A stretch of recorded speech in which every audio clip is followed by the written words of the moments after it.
ഇവിടെ വെച്ച് ഏകാംബരത്തിന്റെ villain title Shekhar എടുക്കുകയാണ് നമ്പിക്കൈ ദ്രോഹം. ഇനി അങ്ങോട്ട് കഥ ത്രില്ലിംഗ് ആവുകയാണ്. കുറച്ചുനേരം സൈലന്റ് ആയി നിന്നിട്ട് പെട്ടെന്ന് ഏകാംബരം ചുമയ്ക്കുന്നു. അത് കേട്ട ശേഖർ എന്ത് പറ്റിയണ്ണ, എന്തെങ്കിലും അസുഖമുണ്ടോ, ചുമയ്ക്കുന്നുണ്ടല്ലോ എന്ന് ചോദിച്ചപ്പോൾ ഏകാംബരം രാവിലെ സിഗരറ്റ് വലിച്ചായിരുന്നു, അപ്പൊ ചുമയ്ക്കാൻ മറന്നുപോയി, അതുകൊണ്ടാണ് എന്ന് പറഞ്ഞിട്ട് ഫോൺ കട്ട് ചെയ്യുന്നു. എന്നിട്ട് ഉടനെ തന്നെ സുന്ദരത്തിന്റെ ഫോണിലേക്ക് വിളിക്കുന്നു. എന്നാൽ ആ ഫോൺ ശേഖറിന്റെ പാൻസിന്റെ പോക്കറ്റിൽ കിടന്ന് വൈബ്രേറ്റ് ചെയ്യുന്നു. പിന്നീട് ശേഖർ ആ ഫോൺ അഴിച്ച് സിം ഒടിച്ചെറിഞ്ഞു കളഞ്ഞിട്ട് ഫോൺ ബോൾ ചെയ്യുന്നത് പോലെ വീടിന്റെ മുമ്പിലുണ്ടായിരുന്ന വേസ്റ്റ് ബിന്നിലേക്ക് എറിഞ്ഞു കളയുന്നു. ആദ്യം സുന്ദരം ഈ വീട്ടിലേക്ക് എത്തിയ ഉടനെ ബാത്റൂമിലേക്ക് പോയപ്പോൾ ഫോൺ ആ ഷെൽഫിൽ വെച്ച് നമ്മൾ കണ്ടായിരുന്നല്ലോ, ആ ഫോണാണ് ശേഖർ എടുത്തത്. ശേഖർ തിരികെ അകത്ത് ചെന്നിട്ട് സുന്ദരത്തിനോട് ഏകാംബരം അണ്ണനെ ഫോൺ ചെയ്തു, പക്ഷെ ഫോൺ സ്വിച്ച് ഓഫ് എന്ന് പറയുന്നല്ലോ എന്ന് പറഞ്ഞപ്പോൾ സുന്ദരം പെട്ടെന്ന് വെപ്രാളപ്പെട്ട് എഴുന്നേക്കാൻ തുടങ്ങി. അത് കണ്ട് ശേഖർ അദ്ദേഹത്തെ പിടിച്ചിരുത്തിയിട്ട് അണ്ണൻ ഭക്ഷണം കഴിക്കി, ഞാൻ നോക്കാം എന്ന് പറഞ്ഞ് അകത്ത് മുറിയിലേക്ക് ചെന്ന് എവിടെയാണ് വെച്ചത്, ബസ്സിൽ വെച്ച് വല്ലതും മറന്നുപോയോ എന്നെല്ലാം വിളിച്ച് ചോദിക്കുന്നുണ്ട്. പക്ഷെ മുറിയിൽ ശേഖർ വെറുതെ കൈകെട്ടി നിൽക്കുകയായിരുന്നു. അവൻ ഫോണൊന്നും നോക്കുന്നുണ്ടായിരുന്നില്ല. അപ്പോൾ വീടിന് പുറത്ത് കോർപ്പറേഷന്റെ വേസ്റ്റ് എടുക്കുന്ന വണ്ടി വന്ന് ആ വേസ്റ്റ് ബിന്നിൽ നിന്നും വേസ്റ്റ് എടുത്തുകൊണ്ട് പോകുന്നു. അങ്ങനെയാണ് റെസ്റ്റോറന്റിൽ വെച്ച് കണ്ട ചേച്ചിക്ക് സുന്ദരത്തിന്റെ ഫോൺ കിട്ടുന്നത്. ഫ്ലാഷ് ബാക്ക് അവിടെ തീരുന്നു. അടുത്ത സീനിൽ കതിർ അവന്റെ ഒരു കൂട്ടുകാരനെ വിളിച്ചിട്ട് അച്ഛൻ എന്തിനാണ് മദ്രാസിലേക്ക് വന്നത് എന്ന് ചോദിക്കുമ്പോൾ അവൻ പെട്ടെന്ന് നിന്റെ അച്ഛനെയാണോ അവർ അയച്ചതെന്ന് ചോദിക്കുന്നു. ആ കൂട്ടുകാരൻ ഏകാംബരത്തിന്റെ ഗ്യാങ്ങിലുള്ളവനാണ്. അപ്പോൾ എന്താണ് സംഭവം എന്ന് കതിർ അവനോട് ചോദിക്കുമ്പോൾ അവൻ ആ വിഗ്രഹത്തിന്റെ കാര്യം പറയുന്നു. അപ്പോൾ മദ്രാസിൽ ആരെ കാണാനാണ് വന്നതെന്ന് കതിർ ചോദിച്ചപ്പോൾ ആരാണെന്ന് കറക്റ്റായിട്ട് അറിയില്ല, രായപ്പേട്ടയിൽ നിന്നും ശേഖർ എന്ന് പറഞ്ഞ് ഒരുത്തൻ ഇടയ്ക്കിടയ്ക്ക് വിളിക്കാറുണ്ട് എന്ന് ആ കൂട്ടുകാരൻ പറയുന്നു. കതിർ ഏകാംബരത്തിന് ഫോൺ ചെയ്ത് അച്ഛനെ പറ്റി ചോദിക്കുന്നുണ്ടെങ്കിലും അയാൾ ഒന്നും പറയാതെ ഫോൺ കട്ട് ചെയ്യുന്നു. അപ്പോൾ കതിരിന് വേറൊരു കോൾ വരുന്നു. അത് ആ ബാഗിന്റെ കാര്യം ചോദിച്ചു ഒരു അപ്പൂപ്പൻ വിളിച്ചായിരുന്നു. എന്നാൽ ശരിക്കും ആ അപ്പൂപ്പനെ കൊണ്ട് സിന്ധനെ പറഞ്ഞു വിളിപ്പിക്കുകയായിരുന്നു. അപ്പോൾ കതിർ ചോദിച്ച ചോദ്യങ്ങൾക്കെല്ലാം അപ്പൂപ്പൻ കൃത്യമായിട്ട് മറുപടി പറയുന്നുണ്ട്. കാരണം ബസ് സ്റ്റോപ്പിൽ ആ സമയത്ത് സിന്ധന ഉണ്ടായിരുന്നല്ലോ. അവൻ കതിരിന്റെ ചോദ്യങ്ങൾക്ക് കൃത്യമായിട്ട് അപ്പൂപ്പന് മറുപടി പറഞ്ഞു കൊടുക്കുന്നു. അപ്പൂപ്പൻ അത് കതിരിനോട് പറയുന്നു. എന്നാൽ കതിർ നിന്നിരുന്ന റെസ്റ്റോറന്റിന്റെ തൊട്ടടുത്ത് നിന്നുള്ള കോയിൻ ബോക്സിൽ നിന്നായിരുന്നു അപ്പൂപ്പനും സിന്ധനയും കതിരിനെ വിളിച്ചുകൊണ്ടിരുന്നത്. സംസാരത്തിനിടയിൽ കതിർ അവരെ കാണുന്നു. സിന്ധനയും കതിരിനെയും പെട്ടെന്ന് അവൻ അവിടെ നിന്ന് ഓടിക്കളയുന്നു. കതിർ അവന്റെ പുറകെയും. അത് കണ്ട് റെസ്റ്റോറന്റിന്റെ അകത്ത് ഭക്ഷണം കഴിച്ചുകൊണ്ടിരുന്ന വിജി എഴുന്നേറ്റ് അവരുടെ പുറകെ പോകുന്നു. കതിർ സിന്ധനയെ വീണ്ടും ഒരു സ്ഥലത്ത് വെച്ച് ഓടിച്ചിട്ട് പിടിച്ച് അവന്റെ കരണത്തൊന്ന് പൊട്ടിച്ചിട്ട് ഞാൻ ഒന്നാമത് എന്റെ അച്ഛന്റെ കാര്യം ഓർത്ത് ടെൻഷനിലിരിക്കുകയാണ്, അതിനിടയിലാണ് നീ ഫ്രോഡ് കാണിക്കുന്നത്, പുറമ്പോക്ക് എന്ന് പറയുന്നത്. അപ്പോഴേക്കും പുറകെ വിജി ഓടി അങ്ങോട്ട് എത്തുന്നു. അവളുടെ പുറകെ ഹോട്ടലിലെ സപ്ലയറും. അവൾ പൈസ കൊടുക്കാതെയായിരുന്നു അവിടെ നിന്ന് ഇറങ്ങി കതിരിന്റെ പുറകെ ഓടിയത്. കതിർ അയാൾക്ക് പൈസ കൊടുത്ത് അയാളെ പറഞ്ഞു വിടുന്നു. അപ്പോൾ സിന്ധന അവനോട് എനിക്ക് ഈ ഏരിയയിൽ നല്ല പേരാണുള്ളത്, നീ എന്നെ അടിച്ച കാര്യം അറിഞ്ഞാൽ റായ്പേട്ടയിലുള്ള എല്ലാവരും എന്നെ നോക്കി ചിരിക്കും, അതുകൊണ്ട് ഇത് ആരോടും പറയരുതെന്ന് പറയുന്നു. അപ്പോൾ കതിർ നിന്റെ വീട് റായ്പേട്ടയിലാണോ, എനിക്ക് അവിടെ ഒരു സഹായം വേണം, ചെയ്യാമോ എന്ന് ചോദിക്കുന്നു. അടുത്ത സീനിൽ സിന്ധനയും കതിരും ഒരു മോഡിഫൈഡ് ബൈക്കിൽ പോകുന്നതാണ് കാണിക്കുന്നത്. സിഗ്നലിൽ പോലീസ് മാമന്മാരുണ്ടാവും, നമ്പർ പ്ലേറ്റ് ഒന്ന് പിടിച്ചോ എന്ന് സിന്ധന പറയുമ്പോൾ കതിർ നമ്പർ പ്ലേറ്റ് എടുത്ത് വണ്ടിയുടെ പുറകിൽ പിടിക്കുന്നു. ഹെൽമെറ്റ് ഇല്ലേ എന്ന് അവൻ ചോദിക്കുമ്പോൾ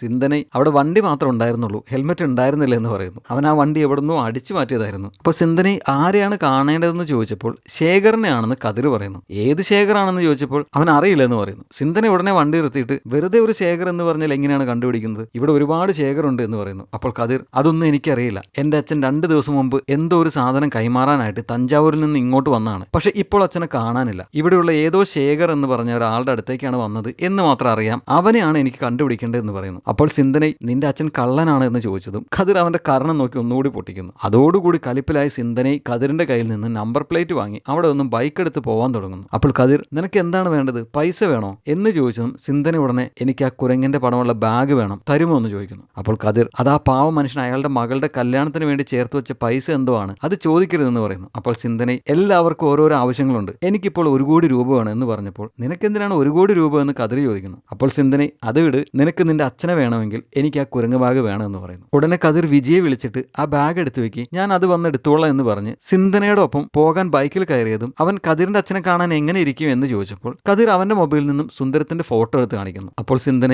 ഇയാളെ കണ്ടാൽ കള്ളനെ പോലെ തോന്നില്ല എന്ന് പറഞ്ഞ് അവൻ കതിരിനെ കൊണ്ട് ബൈക്ക് ഓടിച്ചു പോകുന്നു. അവൻ നേരെ കതിരിനെ വേറെ ഏതോ ഒരു ശേഖറിന്റെ അടുത്തേക്ക് കൂട്ടിക്കൊണ്ടുപോയി സുന്ദരത്തിനെ കുറിച്ച് ചോദിക്കുന്നു. അപ്പോൾ ആ ശേഖർ അവന്റെ ഷർട്ട് എടുത്തുകൊണ്ട് വരാൻ സിന്ധനയോട് പറഞ്ഞിട്ട് പോക്കറ്റിൽ തപ്പി ഇതിന്റെ ഉള്ളിലുണ്ടായിരുന്നു, ഇപ്പോൾ കാണാനില്ല എന്ന് പറഞ്ഞ് അവനെ കളിയാക്കുന്നു. എന്നിട്ട് കതിരിനോട് നിന്നെ കണ്ടാൽ നല്ലവനെ പോലെ ഉണ്ടല്ലോ, ഇവന്റെ ഒക്കെ കൂടെ നടക്കുന്നത് എന്തിനാ, നീ തേടി വന്ന ശേഖർ ഞാനല്ല എന്ന് പറയുന്നു. അപ്പോൾ അവന്റെ ഗ്യാങ്ങിലുണ്ടായിരുന്ന ഒരു ചിങ്കിടി അണ്ണാ ആ ക്രിക്കറ്റ് ഒക്കെ കളിച്ചു കിടക്കുന്ന ശേഖർ ആയിരിക്കുമോ എന്ന് ചോദിക്കുമ്പോൾ അവനല്ല ഒരാളാണോ എന്ന് ഈ ശേഖർ ചോദിക്കുന്നു. അപ്പോൾ ചിങ്കിടി അണ്ണാ അവൻ നിങ്ങൾ വിചാരിക്കുന്ന പോലെയല്ല, ரொம்ப മോശமான ആള് എന്ന് പറയുന്നു. ഇതേസമയം ആശുപത്രിയിൽ വിജി ആ ബാഗ് മടയിലും വെച്ച് കതിരിനെയും ഓർത്തുകൊണ്ടിരിക്കുകയാണ്. അച്ഛൻ ചോദിച്ച ഒന്നും അവൾ ശ്രദ്ധിച്ചില്ല. അത് കണ്ട് ദേഷ്യപ്പെട്ട് അയാൾ ഇത് അവന്റെ ബാഗല്ലേ, എടുത്ത് പുറത്തേക്ക് കളയാൻ പറയുമ്പോൾ അവൾ അച്ഛനോട് ദേഷ്യപ്പെട്ട് എന്തെങ്കിലും പ്രധാനപ്പെട്ട കാര്യം ഇതിന്റെ അകത്തുണ്ടാവും, അതുകൊണ്ട് കളയില്ല എന്ന് പറയുന്നു. അടുത്തത് വീണ്ടും ഫ്ലാഷ് ബാക്ക്. സദാശിവം സേട്ടിന്റെ കയ്യിൽ നിന്നും പൈസ മേടിക്കുകയാണ്. പക്ഷെ 5 കോടി രൂപ അയാൾ കൊടുത്തില്ല, ഇത് 2 രൂപയുണ്ട് എന്ന് പറയുമ്പോൾ അത് ശേഖറിനെ വിളിച്ചെന്ന് പറയാൻ സദാശിവം പറയുന്നു. സേട്ട് ശേഖറിനെ വിളിച്ച കാര്യം പറഞ്ഞപ്പോൾ ശേഖർ അത് സമ്മതിക്കുന്നില്ല. അപ്പോൾ സേട്ട് സാധനം എൻ്റെ കയ്യിൽ തരാതെ തന്നെ നിനക്ക് ഞാൻ അഡ്വാൻസ് ആയിട്ട് 2 രൂപ തന്നു. ഇനി സാധനം എൻ്റെ കയ്യിൽ കിട്ടി ചെക്ക് ചെയ്തതിന് ശേഷം ബാക്കി നാളെ തരാമെന്ന് പറഞ്ഞ് അയാൾ ഫോൺ വെക്കുന്നു. അത് കേട്ട് ശേഖർ ദേഷ്യത്തിലാവുന്നുണ്ട്. അതിനുശേഷം ആ പൈസ ആയിട്ട് വന്നുകൊണ്ടിരുന്ന സദാശിവത്തിന് അയാളുടെ ഭാര്യ ഫോണിൽ വിളിക്കുന്നു. അപ്പോൾ ടെൻഷനായ സദാശിവൻ ഡ്രൈവറോട് പോകുന്ന വഴിക്കാണ് എൻ്റെ വീട്, നമുക്ക് അവിടെ ഒന്ന് കയറിയിട്ട് പെട്ടെന്ന് പോകാമെന്ന് പറഞ്ഞ് അയാളുടെ വീട്ടിലേക്ക് ചെല്ലുന്നു. അയാളുടെ ഭാര്യ ആണെങ്കിൽ ടെററാണ്.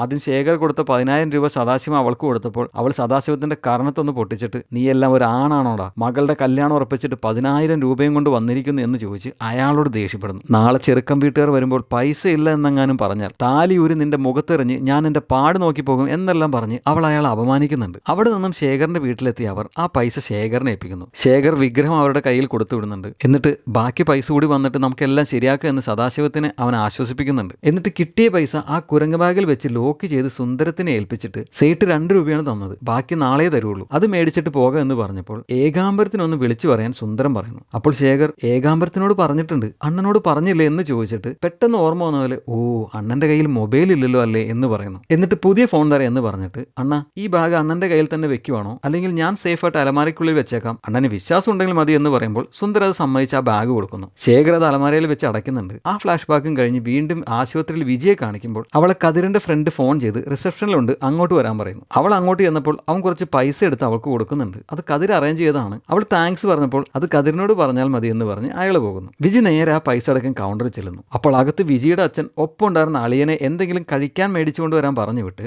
ആ കുരങ്ങ് ബാഗ് എടുത്തുകൊണ്ട് പോയി ആശുപത്രിയുടെ മുകളിൽ നിന്നും താഴേക്ക് എറിഞ്ഞു കളയുന്നു. ആ ബാഗ് നേരെ താഴെ ഉണ്ടായിരുന്ന വേസ്റ്റ് ബിന്നിൽ ചെന്ന് വീഴുന്നു. കതിർ സിന്ധനയോടൊപ്പം അപ്പോഴും ശേഖരനെ അന്വേഷിച്ചുകൊണ്ടിരിക്കുകയായിരുന്നു. അപ്പോൾ അവനൊരു കോൾ വരുന്നു. അവൻ പെട്ടെന്ന് സിന്ധനയോട് വണ്ടി നിർത്താൻ പറഞ്ഞ് ഫോണിൽ സംസാരിക്കുമ്പോൾ വിളിച്ചയാൾ അവന്റെ ഫേസ്ബുക്ക് പോസ്റ്റ് കണ്ട് വിളിച്ചതാണ്. ഇപ്പോൾ തന്നെ അവന് ഒരുപാട് ഫേക്ക് കോളുകൾ വന്നു കഴിഞ്ഞായിരുന്നു. ഈ വിളിച്ചയാളോടും അവൻ എന്ത് ഡ്രസ്സ് ആയിരുന്നു രാവിലെ ഇട്ടിരുന്നത് എന്ന് ചോദിച്ചപ്പോൾ അയാൾ ഗ്രേ കളർ ഷർട്ട്, കറുത്ത പാൻസ്, നെറ്റിയിൽ പൊട്ട് എന്ന് പറഞ്ഞപ്പോഴേക്കും സോറി സർ അത് നിങ്ങളല്ല എന്ന് പറഞ്ഞ് കതിർ ഫോൺ കട്ട് ചെയ്യാൻ പോയതും അയാൾ ഉടനെ അവനോട് അത് ഞാനല്ലടാ നിന്റെ അച്ഛനാണെന്ന് പറയുന്നു. അത് കേട്ട് കതിരിന്റെ കയ്യിലുണ്ടായിരുന്ന സിന്ധനെ അടിച്ചു മാറ്റിയ ബൈക്കിന്റെ നമ്പർ പ്ലേറ്റ് അറിയാതെ താഴെ വീഴുന്നു. അപ്പോൾ ഫോണിൽ കൂടി ഒരു സാധനം നിന്റെ അച്ഛന്റെ കയ്യിൽ കൊടുത്താൽ അയാൾ അത് നിന്റെ കയ്യിൽ തന്നിട്ട് നീ അത് ഫേസ്ബുക്കിൽ ഇട്ട് കളിക്കുന്നു. 5 കോടി രൂപ വിലയുള്ള സാധനമാണ് ആ ബാഗിൽ. 1 മണിക്കൂറിനുള്ളിൽ അതെന്റെ കയ്യിൽ എത്തിയില്ലെങ്കിൽ നിന്നെ കുടുംബത്തോടെ ഞാൻ ഇല്ലാതാക്കും എന്ന് പറഞ്ഞപ്പോൾ നീ ആരാടെന്ന് കതിർ തിരിച്ചു ചോദിക്കുന്നു. അപ്പോൾ അയാൾ അഡ്രസ് അയച്ചു തരാം, നീ അങ്ങോട്ട് വാ, അപ്പോൾ മനസ്സിലാകും എന്ന് പറയുന്നു. അപ്പോൾ ഇതെല്ലാം പുറകിൽ നിന്നുകൊണ്ട് സിന്ധനെ കേൾക്കുന്നുണ്ടായിരുന്നു. കാരണം കതിരിന്റെ ഫോണിന്റെ സ്പീക്കർ കംപ്ലൈന്റ് ആയിരുന്നു. അപ്പുറത്തുനിന്ന് സംസാരിക്കുന്നത് ഓവർ ശബ്ദത്തിൽ കതിരിന്റെ അടുത്ത് നിൽക്കുന്ന എല്ലാവർക്കും കേൾക്കാൻ പറ്റും. സിന്ധന ഉടനെ തന്നെ പതുക്കെ ബൈക്കിന്റെ അടുത്തേക്ക് മാറുന്നുണ്ട്.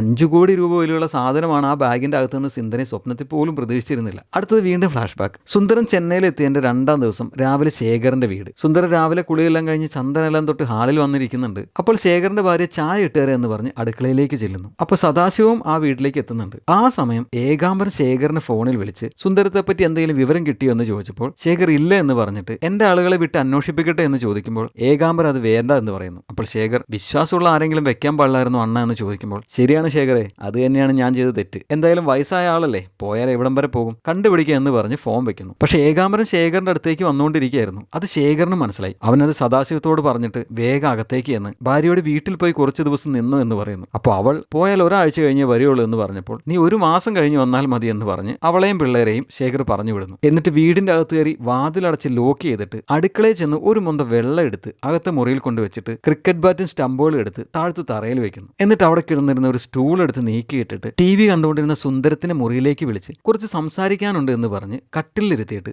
ആ മുറിയുടെയും വാതിലടച്ച് ലോക്ക് ചെയ്ത് അവൻ ആ സ്റ്റൂളിലിരിക്കുന്നു. അതിനുശേഷം ഇത്രയും വലിയ തുക അണ്ണൻ ഒറ്റയ്ക്ക് കൊണ്ടുപോകുമോ അതോ എന്റെ പിള്ളേരോ അല്ലെങ്കിൽ ഞാനോ കൂടെ വരണമോ എന്ന് ചോദിച്ചപ്പോൾ സുന്ദരം വേണ്ട, ഞാൻ ഒറ്റയ്ക്ക് കൊണ്ടുപോയിക്കൊള്ളാം എന്ന് പറയുന്നു. അപ്പോൾ ശേഖർ അണ്ണനും ഏകാംബരവും തമ്മിൽ എത്ര നാളായിട്ടുള്ള ബന്ധമുണ്ട്, നിങ്ങൾ എങ്ങനെയാണ് പരിചയപ്പെട്ടതെന്നെല്ലാം ചോദിക്കുമ്പോൾ കൂട്ടുകാരനാണെന്ന് സുന്ദരം മറുപടി പറയുന്നു. നിങ്ങൾ നല്ല ഒരാളാണ്, അയാളുമായിട്ട് എന്തിനാണ് ബന്ധം വെച്ചിരിക്കുന്നത് ശേഖർ ചോദിക്കുമ്പോൾ നാട്ടുകാർക്കാണ് അയാൾ ചീത്ത മനുഷ്യൻ, എനിക്ക് അയാൾ നല്ലവനാണെന്ന് സുന്ദരം മറുപടി പറയുന്നു. എന്നിട്ട് ഒരു കഥ സൊല്ലട്ടുമോ സാർ എന്ന് പറഞ്ഞിട്ട് നമ്മുടെ അനൂപറോടെ ചാനലല്ല ഞാനൊരു കഥ പറയാം കേൾക്കുമോ എന്ന് ചോദിച്ചിട്ട് സുന്ദർ അദ്ദേഹത്തിന്റെ തന്നെ കഥ പറയുന്നു. സുന്ദരത്തിന്റെ അച്ഛന് ഒരുപാട് സ്വത്തുണ്ടായിരുന്നു. പിന്നെ പെൺമക്കളും ആൺമക്കളുമായിട്ട് 7-8 മക്കളും ഉണ്ടായിരുന്നു അയാൾക്ക്. അതിൽ ഏറ്റവും ഇളയ ആളായിരുന്നു സുന്ദരം. പക്ഷെ ചെറുപ്പത്തിൽ സുന്ദരത്തിന്റെ കൈക്കും കാലിനും എന്തോ പ്രശ്നങ്ങളൊക്കെ ഉണ്ടായിരുന്നു. അതുകൊണ്ട് തന്നെ ആർക്കും സുന്ദരത്തിനോട് താല്പര്യമൊന്നും ഉണ്ടായിരുന്നില്ല. അങ്ങനെ വർഷങ്ങൾ കടന്നുപോയി. സുന്ദരത്തിന്റെ ചേട്ടന്മാരുടെയും ചേച്ചിമാരുടെയും എല്ലാം കല്യാണം കഴിഞ്ഞു. അവരെല്ലാവരും ഓരോ വഴിക്ക് പോയി. പക്ഷെ സുന്ദരം മാത്രം അച്ഛന്റെയും അമ്മയുടെ ഒപ്പം വീട്ടിൽ തന്നെയായിരുന്നു. കുറച്ച് നാളുകൾക്ക് ശേഷം അവരും മരിച്ചുപോയി. അവരുടെ മരണത്തിന് പുറകെ കല്യാണം കഴിഞ്ഞു പോയ ആൺമക്കളും പെൺമക്കളും എല്ലാം വീട്ടിലേക്ക് തിരിച്ചെത്തി. എന്നിട്ട് ആ രാത്രി തന്നെ സ്വത്തിന് വേണ്ടിയിട്ട് അവർ തർക്കം തുടങ്ങി. അപ്പോൾ ആ നാട്ടിൽ ഒരു പെരിയ മനുഷ്യനെ ഇടനിലക്കാരനായി വന്ന്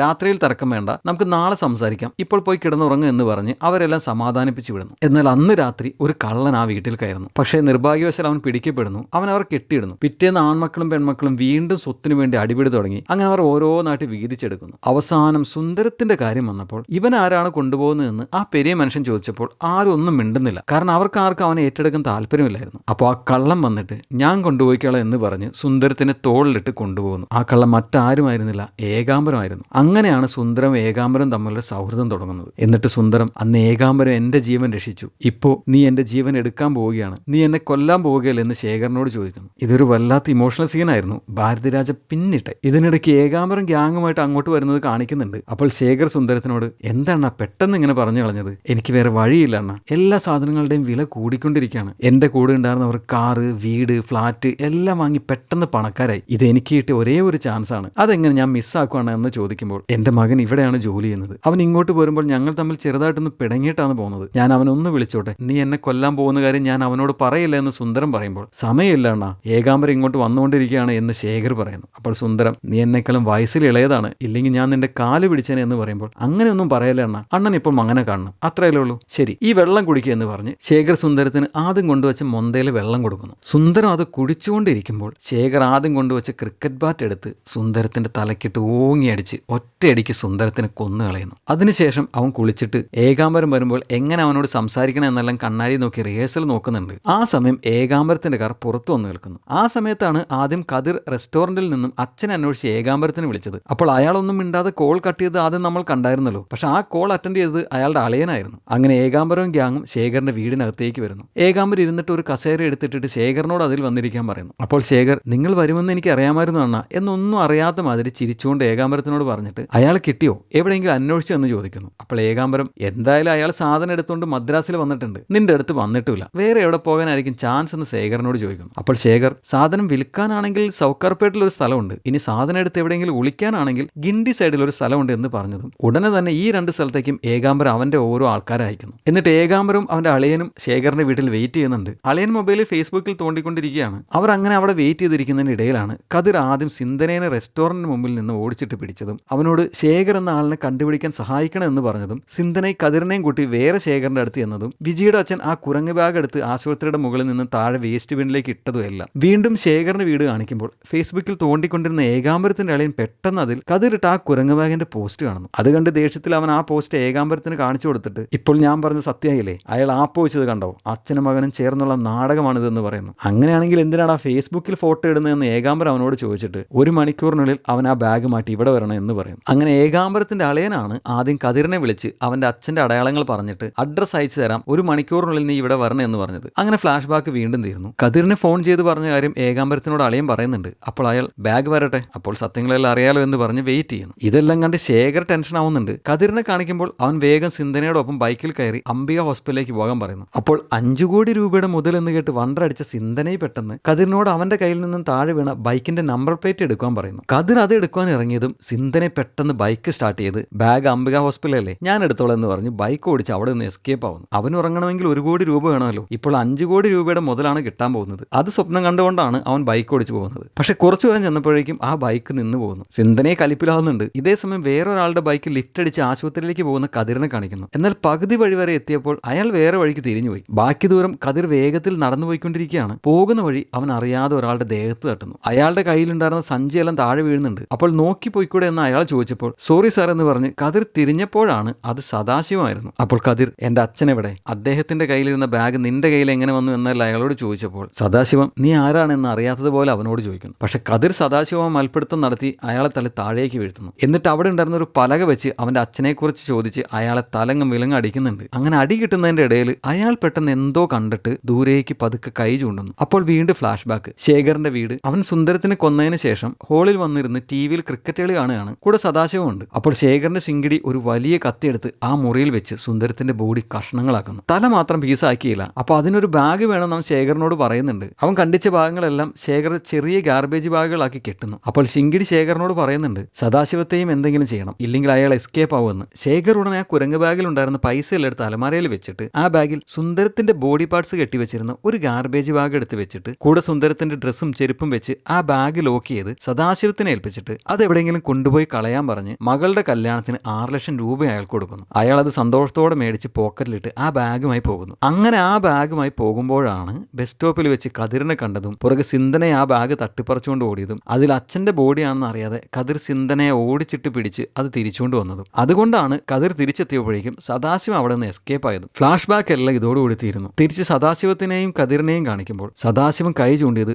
ആശുപത്രിയുടെ മുൻപിലുണ്ടായിരുന്ന ആ വേസ്റ്റ് ബിന്നിന് നേരെയായിരുന്നു. അവിടെ റോട്ടിൽ ആ കുരങ്ങ് ബാഗ് കിടക്കുന്നു. അതിന്റെ അകത്ത് തലയിട്ട് ഒരു പട്ടി എന്തോ കടിച്ച് തിന്നുന്നുണ്ട്. കതിർ അത് നോക്കി നിന്നതും ആ ഗ്യാപ്പിൽ സദാശിവം ഓടി രക്ഷപ്പെടുന്നു. അപ്പോൾ അവൻ നിന്നതിന്റെ ഓപ്പോസിറ്റ് സൈഡിൽ നിന്നും സിന്ധനെ വരുന്നു. അവന്റെ വണ്ടി പകുതി വഴിയിൽ വെച്ച് നിന്ന് വരുന്നല്ലോ, അതുകൊണ്ട് അവനും ആശുപത്രിയിലേക്ക് ഓടി വരികയായിരുന്നു. അപ്പോൾ അവനും ആ ബാഗ് കാണുന്നു. അത് കണ്ട് അവൻ സന്തോഷത്തിൽ മേലേക്ക് നോക്കി കുരിശ് വരച്ച് ആ ബാഗിന്റെ അടുത്തേക്ക് ഓടി വരുന്നു. ഓപ്പോസിറ്റ് സൈഡിൽ നിന്നും അപ്പാ എന്ന് അലറി കരഞ്ഞുകൊണ്ട് കതിരും ഓടി വന്ന് ആ ബാഗിന്റെ മുന്നിൽ മുട്ടുകുത്തിയിരുന്ന് ചങ്ക് പൊട്ടി കരയുന്നു. ഓടി വന്ന് സിന്ധനെ ഒന്നും മനസ്സിലാവാതെ അവനെ നോക്കി നിൽക്കുന്നുണ്ട്. അവൻ പതുക്കെ ആ ബാഗ് തുറക്കുന്നു. അപ്പോൾ ശേഖറിന്റെ വീട് വീണ്ടും കാണിക്കുന്നു. ശേഖർ കസേരയിൽ നിന്ന് എഴുന്നേറ്റതും എവിടെ പോകുക എന്ന് ഏകാംബരം ചോദിച്ചപ്പോൾ ഒരു ചെറിയ പണിയുണ്ട് എന്ന് പറഞ്ഞ് അവൻ അടുക്കളയിൽ ചെന്ന് വീണ്ടും മൊന്തയിൽ വെള്ളം എടുത്തുകൊണ്ട് വന്ന് അകത്ത് മുറിയിൽ വെച്ചിട്ട് ക്രിക്കറ്റ് ബാറ്റും സ്റ്റമ്പ് എടുത്ത് താഴെ വെക്കുന്നു. എന്നിട്ട് ഏകാംബരത്തിന് അകത്തേക്ക് വിളിക്കാൻ തുടങ്ങിയതും പെട്ടെന്ന് വീടിന്റെ കഥയിൽ ആരോ മുട്ടുന്നു. അത് സേട്ടിന്റെ കയ്യിൽ നിന്ന് ബാക്കി പൈസ കൊണ്ടുവന്ന ആളായിരുന്നു. അയാൾ പൈസ ബാഗ് ശേഖറിന്റെ കയ്യിൽ കൊടുത്തിട്ട് പൈസ കിട്ടിയ കാര്യം സേട്ടിനെ വിളിച്ച് പറഞ്ഞേക്ക്, പിന്നെ തഞ്ചാവൂർ ശില പക്ക ഒറിജിനൽ ആണെന്ന് പറഞ്ഞിട്ട് പോകുന്നു. അത് കേട്ട് ശേഖർ ഷോക്കായി നിൽക്കുന്നുണ്ട്. പെട്ടെന്ന് ഏകാംബരത്തിന്റെ അളിയൻ ശേഖറിനെ ആക്രമിക്കുന്നു. പക്ഷെ ഒഴിഞ്ഞു മാറിയ ശേഖർ അവിടെ ഉണ്ടായിരുന്ന ഒരു കത്രിക എടുത്ത് അവന്റെ കഴുത്തിൽ വെക്കുന്നു. എന്നിട്ട് തോക്കെടുത്ത് ഏകാംബരത്തിനോട് ആ തോക്ക് താഴെയിടാൻ പറയുന്നു. ഏകാംബരം നമുക്ക് സംസാരിക്കുക എന്ന് പറഞ്ഞ് തോക്ക് താഴെ ഇടുന്നു. എങ്കിൽ അത് വന്നപ്പോഴേ ചെയ്തുകൂടായിരുന്നു എന്ന് പറഞ്ഞ് ശേഖർ ആ കത്രിക ഏകാംബരത്തിന്റെ അളിയന്റെ കഴുത്തിലേക്ക് കുത്തിയിറക്കി അവനെ കൊന്നു കളയുന്നു. പിന്നീട് ഏകാംബരവും ശേഖരവും തമ്മിൽ അവിടെ വെച്ച് ഫൈറ്റിനിടയിൽ ഏകാംബരം ആദ്യം താഴെയിട്ട തോക്ക് അയാൾക്ക് വീണ്ടും കിട്ടുന്നുണ്ട്. അത് വെച്ച് ശേഖർ നേരെ അയാൾ 2-3 പ്രാവശ്യം വെടിവെക്കുന്നു. ഒരു വെടി അവന്റെ കാലിൽ കൊള്ളുന്നുണ്ട്. താഴെ വീണ ശേഖരനോട് സുന്ദര എവിടെടാ എന്ന് ചോദിച്ച് അലറിയ ഏകാംബരത്തിനോട് പറയാണ എന്ന് പറഞ്ഞ് അകത്ത മുറിയിലേക്ക് ഇഴഞ്ഞു ചെന്ന് ആദ്യം മറ്റേയാൾ സേട്ടിന്റെ അടുത്ത് നിന്നും കൊണ്ടുവന്ന് കൊടുത്ത ബാഗ് തുറന്ന് ആ പൈസയും അലമാര തുറന്ന് അതിന്റെ ഉള്ളിൽ ഉണ്ടായിരുന്ന പൈസയും കാണിച്ചിട്ട് മുഴുവൻ എടുത്താണെന്ന് പറയുമ്പോൾ ഏകാംബരം പൈസയ്ക്ക് വേണ്ടിയല്ലടാ, എന്റെ നൻപന് വേണ്ടിയാണ് ഞാൻ വന്നത് എന്ന് പറയുന്നു. അതാണ് ഫ്രണ്ട്ഷിപ്പ്. അപ്പോൾ അത് കേട്ട ശേഖർ കരഞ്ഞുകൊണ്ട് എനിക്ക് അബദ്ധം പറ്റിയണ്ണ, എന്നോട് ക്ഷമിക്കണം എന്ന് പറഞ്ഞ് അവന്റെ കാലിൽ പിടിക്കുന്ന പോലെ കാണിച്ച് പെട്ടെന്ന് തോക്ക് തട്ടിമാറ്റി അവിടെ വെച്ചിരുന്ന സ്റ്റമ്പ് എടുത്ത് ഏകാംബരത്തിന്റെ വയറ്റിൽ കുത്തി അവനെ കൊന്നു കളയുന്നു. ടെറർ വില്ലനാണ് ശേഖർ. പിന്നീട് കാണിക്കുമ്പോൾ ആ പൈസ വെച്ച് ശേഖർ ലക്ഷറി ലൈഫ് ആരംഭിക്കുന്നു. വില കൂടി ഉടുപ്പുകൾ, പുതിയ ഓഡി കാർ, പുതിയ ഫ്ലാറ്റ്, പുതിയ ബാറ്റ്, സ്റ്റമ്പ്, അങ്ങനെ എല്ലാം വാങ്ങിക്കുന്നു. ഫ്ലാറ്റിൽ വെച്ച് അവൻ ഭാര്യയെ വിളിച്ച് അതെല്ലാം പറയുന്നുണ്ട്. അവൾക്കതൊന്നും വിശ്വസിക്കാനാവുന്നില്ല എന്ന് പറഞ്ഞുകൊണ്ടിരിക്കുമ്പോൾ പെട്ടെന്ന് കോളിംഗ് ബെൽ അടിക്കുന്ന ശബ്ദം കേട്ടിട്ട് ആരാണ് വന്നതെന്ന് ഭാര്യ ചോദിച്ചപ്പോൾ പുതിയൊരു ഡ്രൈവറെ വേണമെന്ന് പറഞ്ഞിരുന്നു, അവനായിരിക്കും എന്ന് പറഞ്ഞ് ശേഖർ ഫോൺ കട്ട് ചെയ്യുന്നു. എന്നിട്ട് വാതിൽ തുറന്ന് പുറത്തു നിൽക്കുന്ന ആളോട് ഡ്രൈവർ അല്ലേ നീ എന്ന് ചോദിച്ചപ്പോഴാണ് അവനെ കാണിക്കുന്നത്. അത് കതിരായിരുന്നു. അവൻ പതുക്കെ തലയാട്ടുന്നു. അവനോട് അകത്ത് വരാൻ പറഞ്ഞ് ശേഖർ മുറിയിൽ പോയി ഡ്രസ്സ് മാറുന്നു. കതിർ അകത്ത് വന്ന് ഒന്നും മിണ്ടാതെ ഒരു കസേരയിൽ ഇരിക്കുന്നുണ്ട്. അപ്പോൾ ശേഖറിന് ഒരു കോള് വരുന്നു. അത് ഡ്രൈവർ അയച്ച കമ്പനിയിൽ നിന്നായിരുന്നു. ഡ്രൈവർ വന്നില്ലേ എന്ന് ചോദിച്ചപ്പോൾ വന്നു എന്ന് പറഞ്ഞ് ശേഖർ ഫോൺ കട്ട് ചെയ്യാൻ തുടങ്ങിയതും അയാൾ പെട്ടെന്ന് സാർ അവന് തമിഴ് അറിയില്ല, ബീഹാറിൽ നിന്ന് വന്ന ഒരു പുതിയ ഡ്രൈവറാണ്, ഒരാഴ്ച ഒന്ന് അഡ്ജസ്റ്റ് ചെയ്യണമെന്ന് പറയുന്നു. ഇത് കേട്ട് ശേഖർ ഞെട്ടുന്നു. എന്നിട്ട് അവൻ പുറത്തിരിക്കുന്ന കതിറിനെ ഒന്ന് ഒളിഞ്ഞു നോക്കുന്നു. കതിർ അപ്പോഴും ഒരു അനക്കമില്ലാതെ അവിടെ ഇരിക്കുകയാണ്. ശേഖർ പെട്ടെന്ന് ഓർത്തപ്പോഴാണ് അന്ന് ഏകാംബരം സുന്ദരത്തിന്റെ ഫോണിലേക്ക് വിളിച്ചപ്പോൾ ആ ഫോൺ ശേഖറിന്റെ കയ്യിലായിരുന്നല്ലോ. അതിലെ വാൾപേപ്പറിൽ കിടന്ന കതിറിന്റെ ഫോട്ടോ അവന് ഓർമ്മ വരുന്നത്. അങ്ങനെ കതിർ സുന്ദരത്തിന്റെ മകനാണെന്ന് ശേഖർ തിരിച്ചറിയുന്നു. ആ ബീഹാറി ഡ്രൈവർ സിന്ധനെ താഴെ ഒരു ഓട്ടോയിൽ തടഞ്ഞു വെച്ചിരിക്കുകയായിരുന്നു. അങ്ങനെ അവന്റെ പേരിലാണ് കതിർ ശേഖറിന്റെ അടുത്തെത്തുന്നത്. ശേഖർ പെട്ടെന്ന് അവന്റെ വാച്ചും മോതിരം എല്ലാം അഴിച്ച് മേശപ്പുറത്ത് വെച്ചിട്ട് അവൻ വാങ്ങിയ പുതിയ ബാറ്റും സ്റ്റമ്പും എല്ലാം എടുത്ത് മുറിയിൽ കൊണ്ടുവന്ന് വെക്കുന്നു. എന്നിട്ട് സുന്ദരത്തിനോട് സംസാരിക്കുന്നത് പോലെ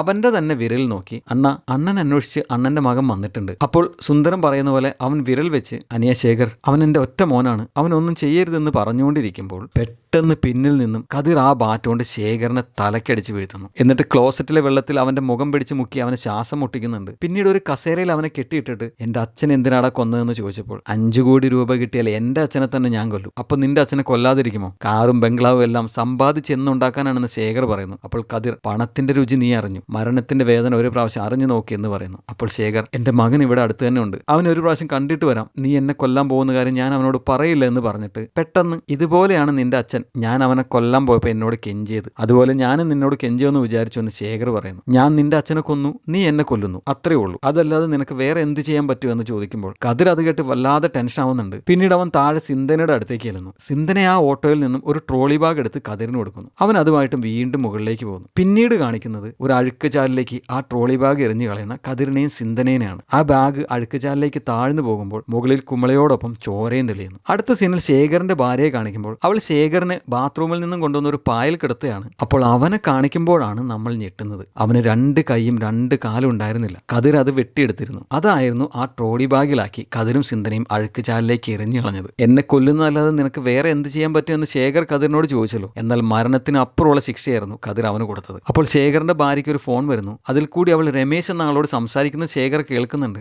4 മണിക്ക് മുമ്പ് വരണം, ഇല്ലെങ്കിൽ കുട്ടികൾ വരും, നിനക്ക് ഇഷ്ടമുള്ള ഡ്രസ്സ് പറഞ്ഞോളൂ, ഞാൻ അത് എടുത്തു നിൽക്കാം എന്നെല്ലാം പറയുന്നുണ്ട്. കെട്ടിയവന്റെ കാര്യം പറയുമ്പോൾ പേരിന് മാത്രമേ അവന് കൊള്ളുള്ളൂ. കയ്യും കാലും വെട്ടിയെടുത്ത സമയത്ത് കഴുത്ത് വെട്ടിയിരുന്നെങ്കിൽ ഉപകാരമായിരുന്നേനെ എന്നെല്ലാം അവൾ പറയുന്നത് സങ്കടത്തോടെ കരഞ്ഞുകൊണ്ട് കേൾക്കുന്ന ശേഖരനെ കാണിച്ചുകൊണ്ട് ഈ സിനിമ അവസാനിക്കുന്നു. The end. അപ്പോൾ ഇഷ്ടമായോ എല്ലാവർക്കും? ലോകേഷ് കനകരാജിന്റെ ആദ്യ ചിത്രം മാതകരത്തിന്റെ കഥ നമ്മുടെ ചാനലിൽ ഞാൻ പറഞ്ഞിട്ടുണ്ട്. ആ സിനിമ ആദ്യം കണ്ടപ്പോൾ ആരുടെ ഈ സംവിധായകൻ എന്ന് ചിന്തിച്ചിരുന്നു. അത്രയ്ക്കും കിടിലൻ സിനിമയായിരുന്നു മാതകരം. പിന്നീട് ആരാണ് ലോകേഷ് കനകരാജ് എന്ന് അദ്ദേഹം നമുക്ക് കാട്ടിത്തന്നു. എടുത്ത സിനിമയെല്ലാം സൂപ്പർ ഹിറ്റ്. ഇതേ ഫീൽ തന്ന സിനിമയായിരുന്നു കുരങ്ങുബൊമ്മ. പിന്നീട് മഹാരാജ എന്ന സൂപ്പർ ഹിറ്റ് സിനിമയിലൂടെ നിതിലും സാമിനാഥൻ ആരാണെന്ന് അദ്ദേഹവും നമുക്ക് കാണിച്ചു തന്നു. ഇനിയും ഒരുപാട് കിടിലൻ സിനിമകൾ അദ്ദേഹം നമുക്ക് തരുമെന്ന് പ്രതീക്ഷിക്കാം. കഥ പറഞ്ഞത് ഇഷ്ടപ്പെട്ടില്ല എങ്കിൽ അതിന്റെ കാരണം ഒന്ന് കമന്റ് ചെയ്യണേ. ഇഷ്ടപ്പെട്ടു എങ്കിൽ നിങ്ങളുടെ വിലയേറിയ വോട്ടുകൾ ആ സബ്സ്ക്രൈബ് ബട്ടണിൽ രേഖപ്പെടുത്തി ഈ ചാനൽ വിജയിപ്പിക്കണമേ എന്ന് ഞാൻ അഭ്യർത്ഥിക്കുന്നു. സങ്കടങ്ങളിൽ തളർന്നു പോകാതിരിക്കുക. ഞാനുണ്ടാവും നിങ്ങളുടെ ഒപ്പം. ഒരുപാട് സ്നേഹത്തോടും നന്ദിയോടും. ടാറ്റാ.